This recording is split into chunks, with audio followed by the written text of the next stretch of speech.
Welcome back to another episode of Rock Boys Football, a very popular conversation that's getting a little bit louder as USC has struggled in 2024. Is head coach Lincoln Riley on the hot seat? And I think this conversation, and a lot of you guys know how I like to approach this conversation. I don't like to just, he should be fired, period. Like, I want to kind of take a look at what we've seen from Lincoln Riley throughout his tenure at USC, and for lack of better terms, like have a pros and cons list. Like, what have we seen from Lincoln Riley that we like? What are the reasons to be optimistic that this thing's going in the right direction? But on the flip side, there's also a laundry list of things I have in my notes that I want to see cleaned up from Lincoln Riley. There's a lot of reasons to kind of start having this conversation as well. I think most notably 3-3 after a disappointing season in 2023 with one of the best quarterbacks that we've seen play college football. It's not good enough. And I know a lot of USC fans certainly recognize that as well. Now, I'll probably have a stronger take as we go through this conversation. Fired up to get into it. And I think most importantly, before we get into it, to the USC fans, y'all know I appreciate the support y'all continue to show a ton. This is a program I love talking about. Whether you agree with my take, whether you disagree with my take, let it fly in the comment section. That's the beauty of doing this. It's the beauty of talking football. That's my favorite part about doing this. And so I would love to hear your guys' takes in the comment section. Appreciate the support. If you guys do enjoy the content, consider subscribing to the channel. And without further ado, let's start digging into this conversation. I want to start with, have we given Lincoln Riley enough time at USC? Because there is a laundry list of head coaches that have needed a couple of years to really get the program where they want it to be. There's some examples, Kirby Smart at Georgia, Kalen DeBoer at Alabama, potentially, where they just kind of step into a program that is ready made to compete at the highest level. I think we all know that Lincoln Riley certainly did not step into that type of situation.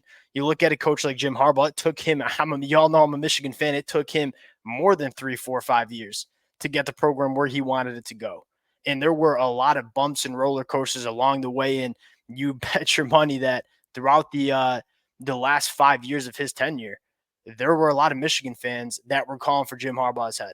Take a look at some other coaches as well. I mean, Coach Sark at Texas, I think, is another really good example. His first year at Texas, 5-7. Next year was 8-5.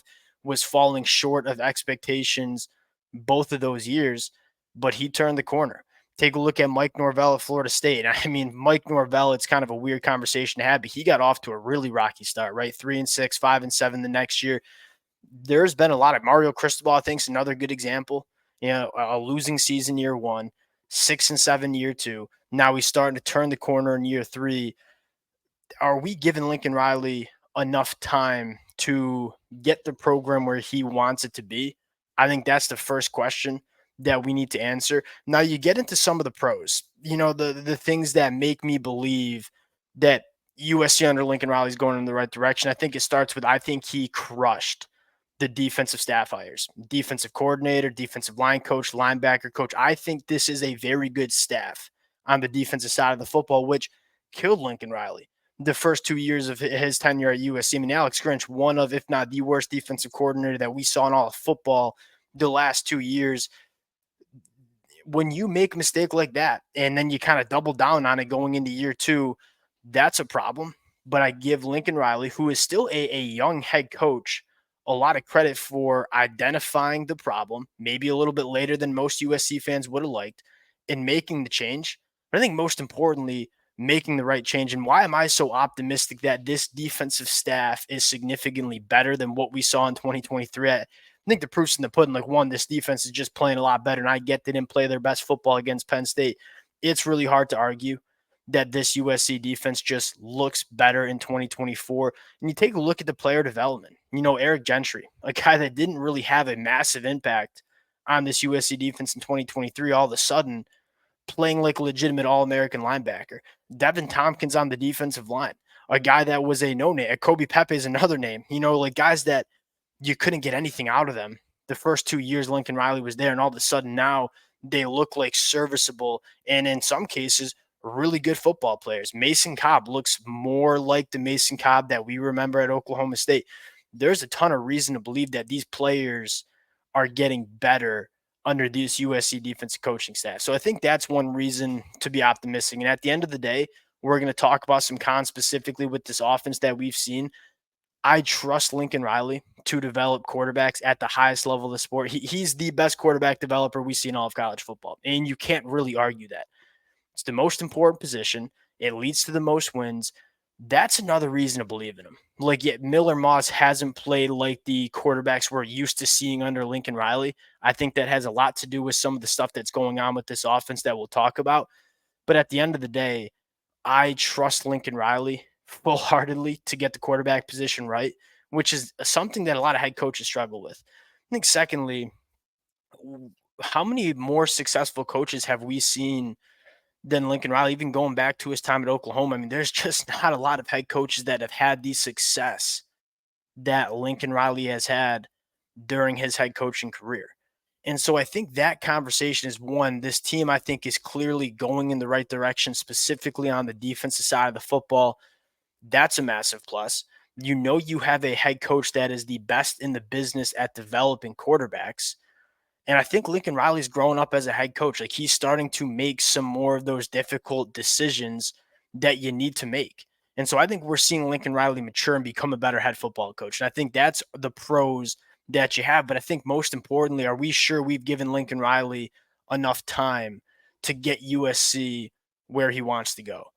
Now, those are the pros. There are a lot of cons that we've seen as well. And I think it starts with recruiting and development. I want to start with talent acquisition. It's the most important thing in the sport of college football.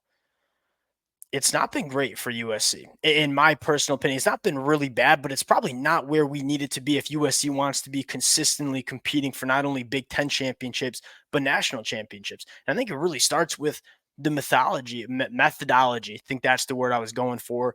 The methodology on the recruiting trail, where you're seeing Oregon, you're seeing SEC programs come into USC's backyard and grab some of the best talent in the state of California. This is a conversation that we had extensively during the offseason. I mean, just the last couple of days, Oregon going to Mater Dei and grabbing some of the best players from that roster. That should be a pipeline for USC. I'm not saying USC needs to land every single one of the studs at Bosco and Mater Dei, but they got to start landing a majority of them.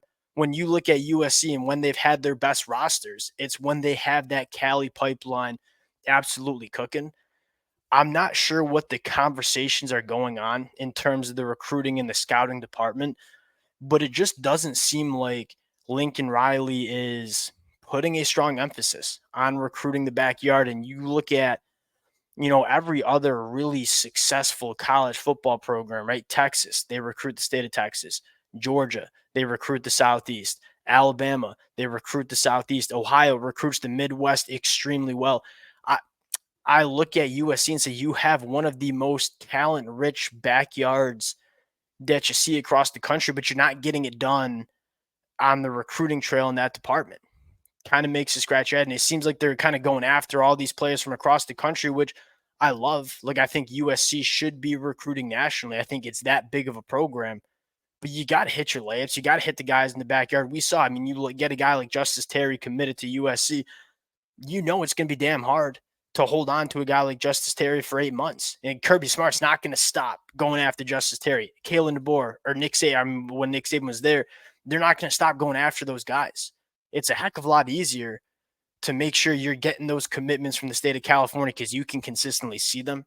You can consistently get them on campus. I mean, how many times was Justice Terry on campus for USC since when he committed? 0 times.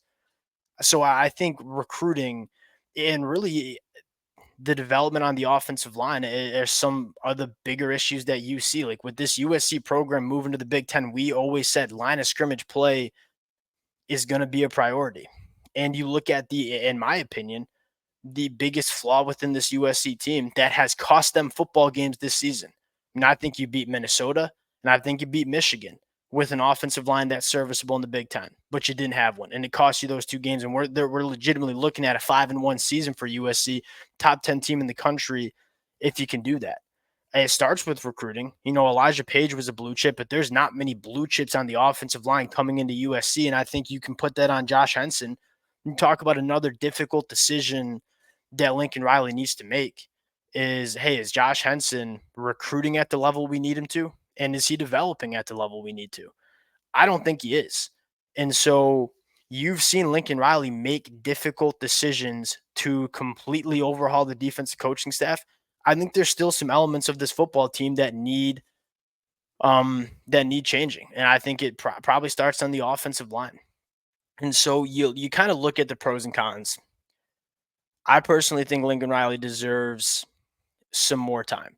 Now you look at the schedule, and this conversation can change real quickly. Like Maryland, USC should beat Maryland 10 times out of 10. I know you're going across the country. Very little excuse to lose to Maryland. Rutgers at home, another game where there's not an excuse to lose to Rutgers when they're traveling across the country. On the road at Washington, I think Washington's a solid team, but that's another game that I really do think USC should win. So as of right now, I'm sitting here 3-3. I look at the three losses and say, yeah, they're really frustrating losses. But we kind of know this USC team's a lot closer than what the national media is telling us. I think the end of this season, like it matters for Lincoln Riley, and it matters in terms of my perception of Lincoln Riley, in my opinion. I sit right now and say, guys like Coach Sark and guys like Mike Norvell and guys like Jim Harbaugh, guys that have had a lot of success in the sport of college football, they were given the adequate time to get the program where they need to get it to.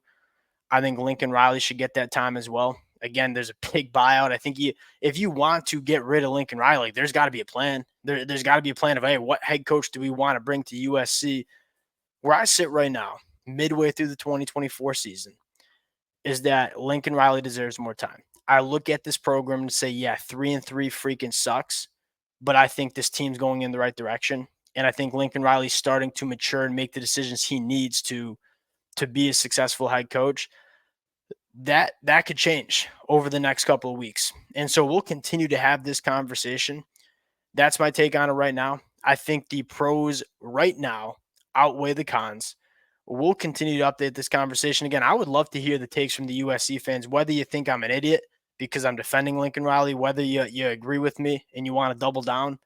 Let it fly in the comment section. That is, in my opinion, the beauty of college football. We're not always going to agree. Appreciate you guys rocking with it. If y'all do enjoy the content, consider subscribing to the channel, and we'll talk to y'all later. Peace.